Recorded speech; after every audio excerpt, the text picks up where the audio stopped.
Mga kapatid, tayo nagkatipon sa lugar na ito upang pasalamatan ng Panginoon sa kanyang mabiyayang pagbibigay sa mag-asawang John Joseph and Jennifer Sombrero ng kanilang anak na si Juan Samuel Sombrero. Kayo din naman upang ihandog sa Diyos ang batang ito upang sa kanyang paglaki ay makilala at mapaglingkurin niya ng buong puso ang ating Panginoon. Sapagkat ang Diyos mismo ang nagtakda ng gawain ito, ating sinusunod ng walang pag-aalinlangan ang makatwirang tungtulin ng ating Panginoon. Maging ang ating Panginoong Jesucristo ay buong puso rin inihandog ng kanyang mga mapagmahal na magulang nang siya ay 8 araw pa lamang.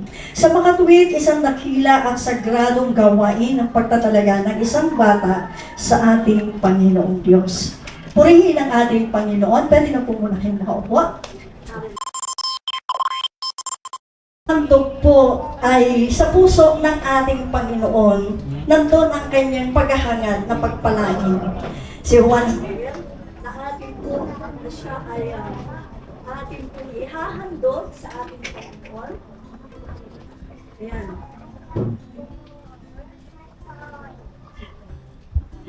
Okay, kasi po, yung paghahangad ng Panginoon ng sino mang bata.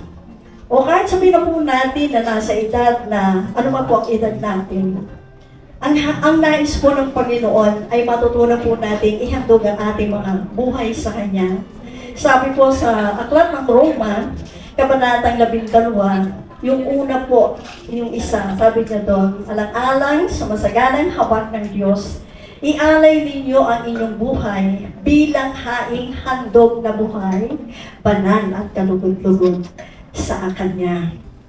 At tunay po na sa paghahandog, pagbibigay o pagtatalaga, o sabihin na po natin pagsusuko ng buhay natin sa Panginoon, yun po ay tanda ng pagkilala natin ng buhay ay nagmula sa Diyos. Ano po ba? At ang buhay ay regalo na dapat po nating pahalagahan.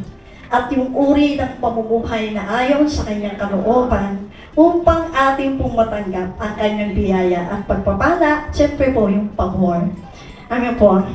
At sa pagtatalaga o paghahandog ng buhay, ay andoon po yung mula sa puso ng ating Panginoon na nais niya na patunayan sa isang taong nagtiwala at magtitiwala ng kanyang buhay sa Panginoon na siya ay makapangyarihan, marunong, no? Siya po ay kahit saan ay nandoon. Nais patunayan, kapag alam po natin, wala na po dapat talagang patunayan si Lord. Amen po ba yun? Kung bakit ka humihinga, yan po ay ang Espiritu ng Diyos. Amen. Kaya bawat tibok ng puso natin, yung hininga na mayroon tayo, dapat ang lagi natin sambit, salamat Panginoon. Dahil sa iyo, ako ay buhay. At may dahilan si Lord kung bakit tayo kanyang binibigyan ng buhay. Sa bawat araw, lagi tayo may pagkilala. Laging meron tayong masasabi na salamat Panginoon, kundi dahil sa iyo. Amen. Wala ako sa mundong ito. Salamat sa Panginoon kasi yung pag-iingat niya. Amen. At yung hindi lang po yun kung saan kinakatagpukan ng ating Panginoon sa araw-araw, hindi lang yung hininga, di ba? Kung gaano alam natin ang oxygen, yung hangin na nilalanghap natin, yan ay kaloob ng Diyos sa atin. Amin po ba? Kaya ako, ang paghihikayat ko po, no? Ang bawat isa sa ating naririto, ay andoon yung ating pagnanais ng ating puso na siya ay bigyan natin ng tunay na daan at laya upang maghari sa ating mga buhay. Personal na pagtanggap sa Kanya bilang Panginoon na tagapagligtas. Dahil alam po natin, okay, kahit na tayo sa mundong ito, iba't iba po ang relihiyon na mayroon. Iba't iba na pagkilala, na pangunawa matungkol sa Diyos. Pero maliwanag ang sinasabi ng banal na kasulatan.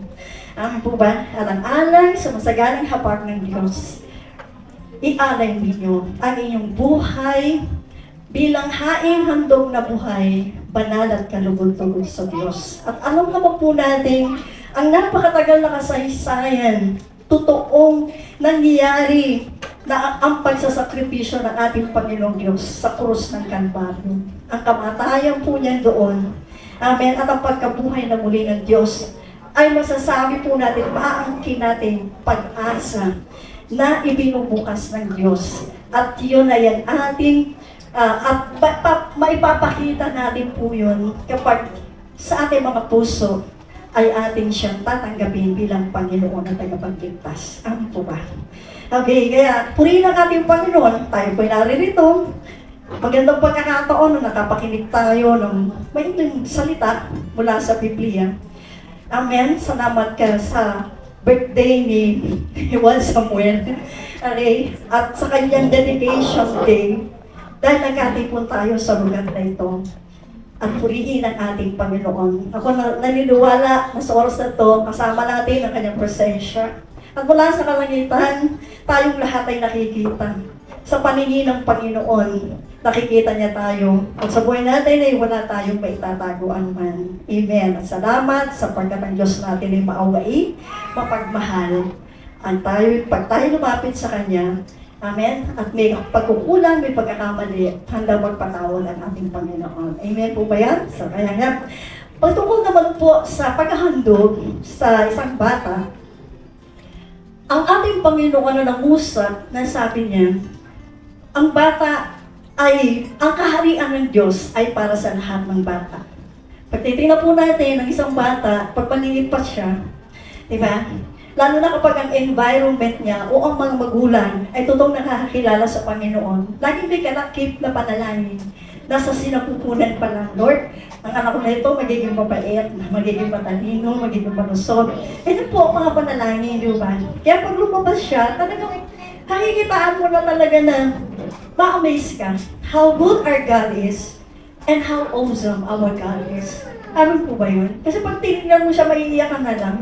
Ang galing mo, Lord. Amen. Ang galing mo, Panginoon. Salamat. Okay?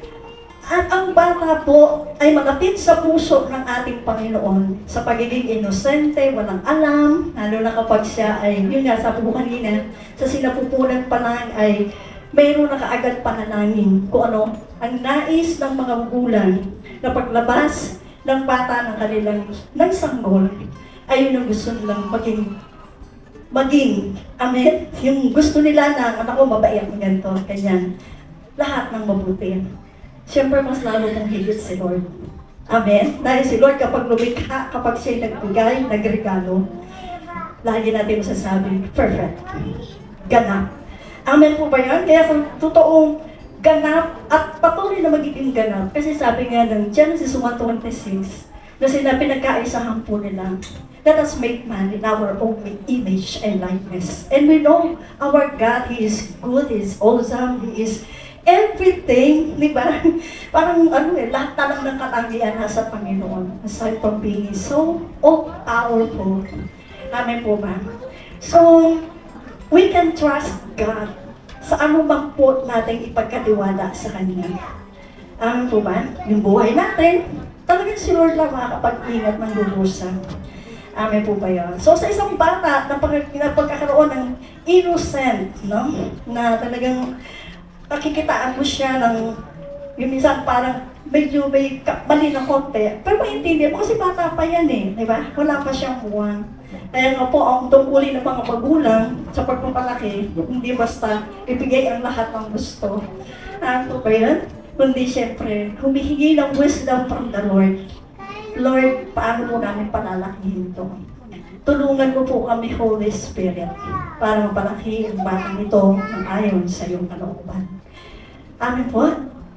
Isang bata na napakahalaga ng ating Panginoon kasama ang kanyang mga disciples sa kanyang paglalakad, pagbiministeryo, pangangaral ng mabuting balita, na may iwasan marami pong bata ang sumasalubong sa kanya, lumalapit. At dahil yung mga disciples, sabi niya, maingay, pinapaalis niya, tinataboy niya. Kasi dito, maingay kayo. Pero sabi ng Panginoon, huwag niyo silang pigilan na lumapit sa akin. Sapagkat ang kaharian ng Diyos ay para sa kanila. Amen? At sabay na, pinatong ng Panginoon ang kanyang kamay sa mga bata at pinagpala sila.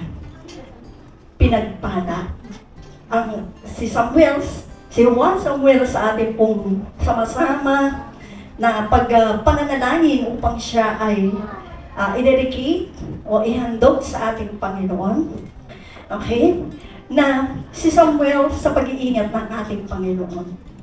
Amen. So gaya ng isang bata na sabi natin walang buwan, dapat dumating din po tayo sa punto na wag tayo tumatagal sa mundong ito.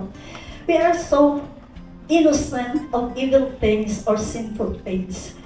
Tama po ba? Let us be childlike in the eyes of the Lord. Na kung saan lagi tayong mayroong kaisipan, bago tayo gumawa ng isang bagay, isipin mo muna, tama ba ito? Gusto ba ito ng Panginoon? Amen? Nakasisiya ba ito sa ating Panginoon? Amen po? Kaya liliwanagin po natin yan. Nandito tayong lahat. Bukas ang ating puso, pakikinig, at ilalagay natin sa puso ang bawat napapakinggan po natin. Dahil ang mga bata ay nagmula sa Diyos. Tinatawagan ko po ang mag-asawa, kasama si Juan Samuel.